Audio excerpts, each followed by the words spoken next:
All right, so we're going to talk about Veterans Awareness Training. This is something that we decided to do in the Phoenix Fire Department.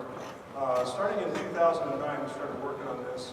And it had to do with kind of a realization that a lot of our veterans are homeless. They call 911, they interact with our personnel, and those interactions don't always go very well. So there is okay. I don't have any financial disclosures. I do have a warning. Before we start that, are there any veterans or active military in the room? If there are, raise your hand or stand up. I'd like to thank you for your service.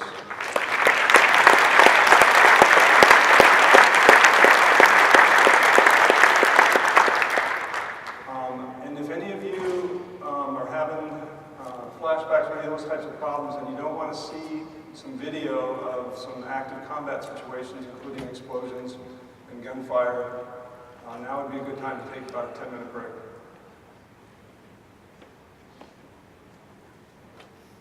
Okay, so this is a headline I saw in January from USA Today.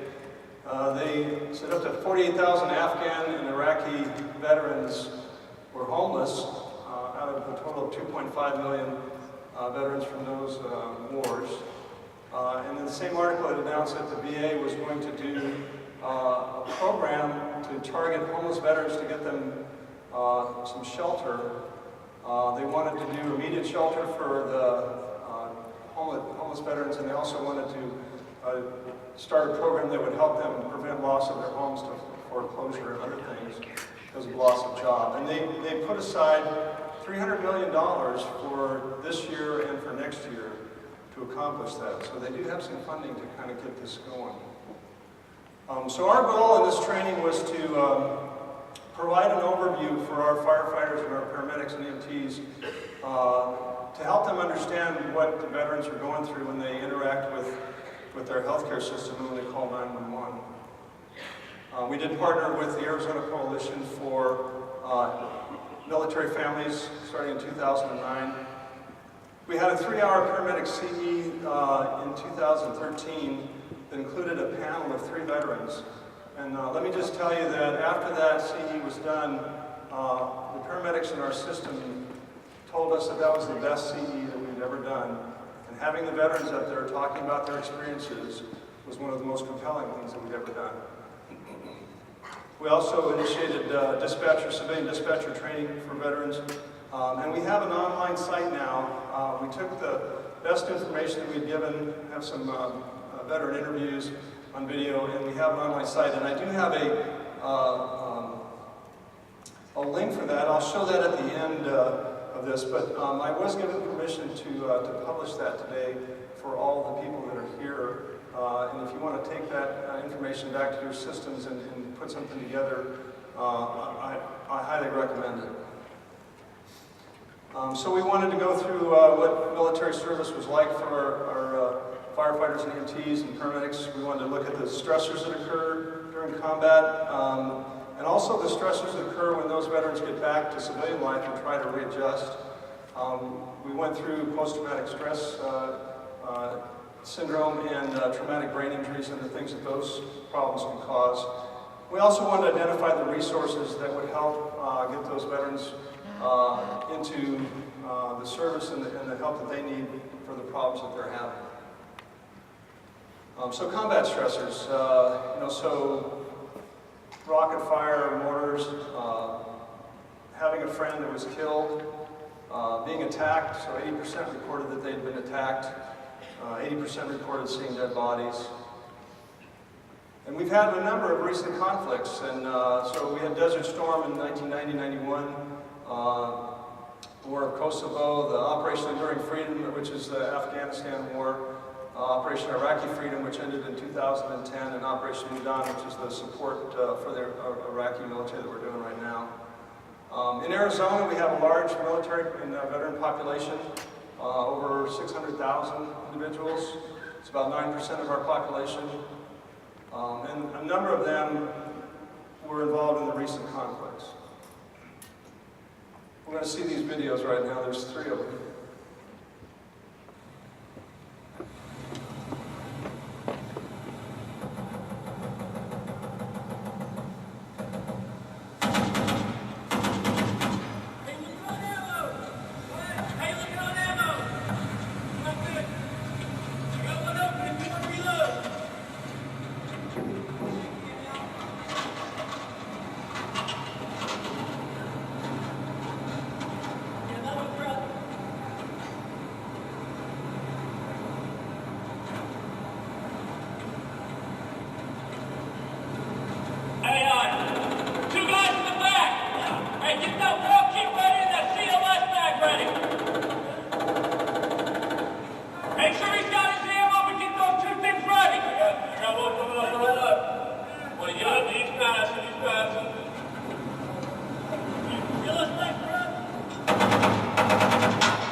Let's roll the next one.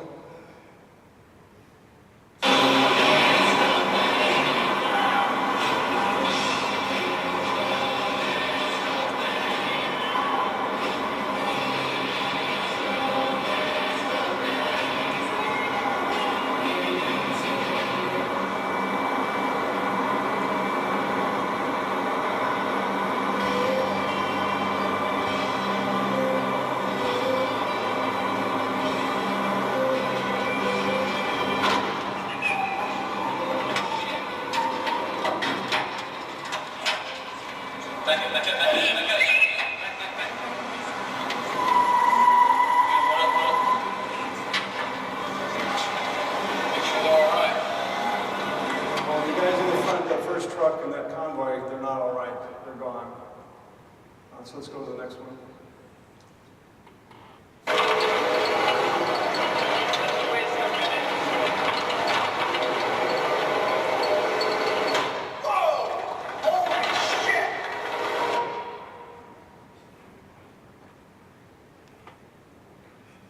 Okay, so that's just kind of a short, it's about 3 minutes long of video.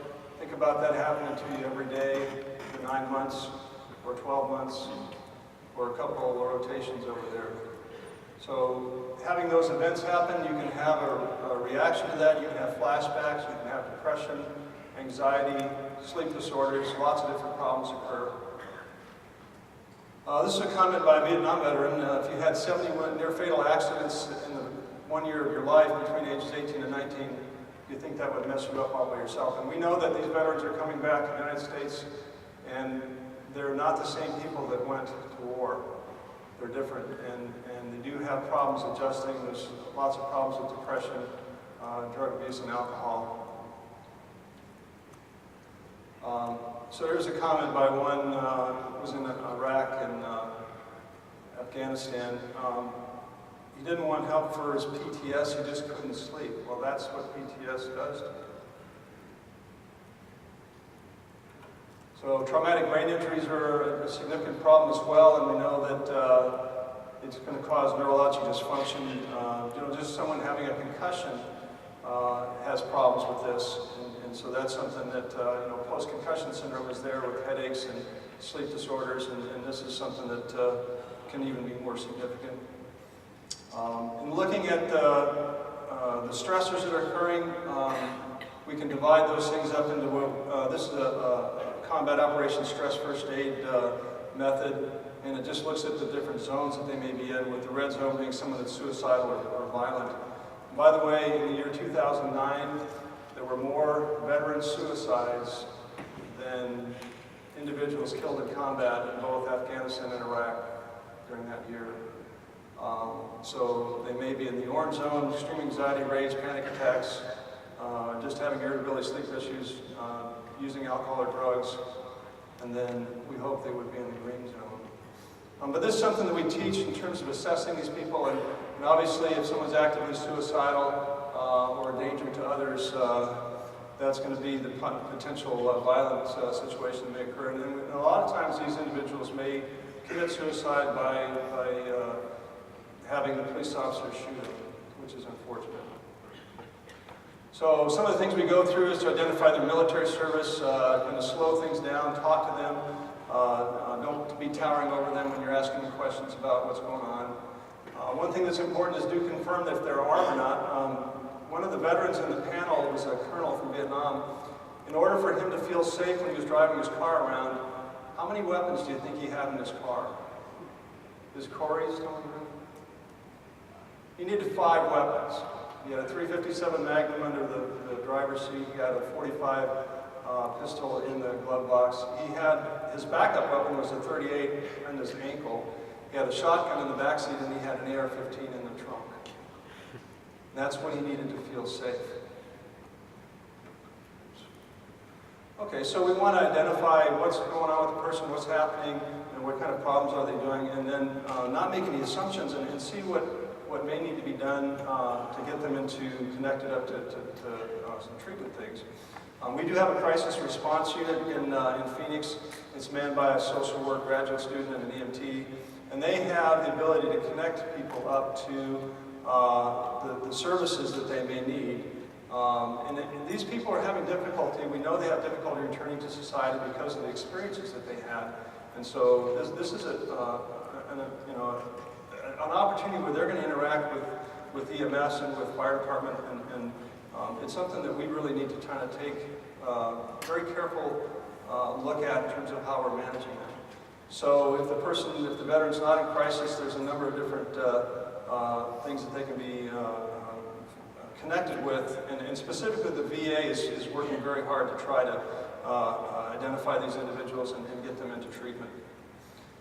This was a headline that occurred in the Arizona Republic on January 21st, 2014, and the title was "Arizona Sets the Pace in U.S. for Housing Homeless Veterans." And the White House had declared that Phoenix was the first U.S. city to house all its chronically homeless veterans. Now, this program started in 2011, and it housed 222 veterans that were identified in 2011 as being chronically homeless. This doesn't mean that we don't have more homeless veterans out there. There's a lot more homeless veterans. They're just the ones that were identified then. But it is a program that your city should get involved in. So this was a tribute to veterans that was at Green Bay Stadium. And I personally think that we're here in the United States. We have these young men go across to various lands and defend our country and our values and our democracy. And we owe them the respect to take good care of them when they come back. So I think this is important for us to do. So as I said, I have permission to publish this training link. We have Phoenix Fire Operations, and they have an online training site. It's a password protected site, but this training is not password protected. I've tried to get to this site 4 times here in the hotel, and I was able to do it 3 out of 4. One of the times I got blocked, but there is one little glitch in it. When you go through there's 3 sections in this training, and there's one glitch in that as you get through each section, it says click on the exit activity button. That doesn't do anything. You have to go back up to the tab at the top, situation awareness, and then pull down for the other 3. The second part or section contains interviews with veterans, and again, for me, having them talk about the things that have been going on, that's really what's the most important part. It does take about an hour. I do give credit to our firefighters that do this training. I'd personally like to thank Captain Kermit Dean Pedrati, who is the driving force behind this. If you go to that link, you'll see that he's the person that really put a lot of work into this. Is Corey here? So here's my new ride, Corey.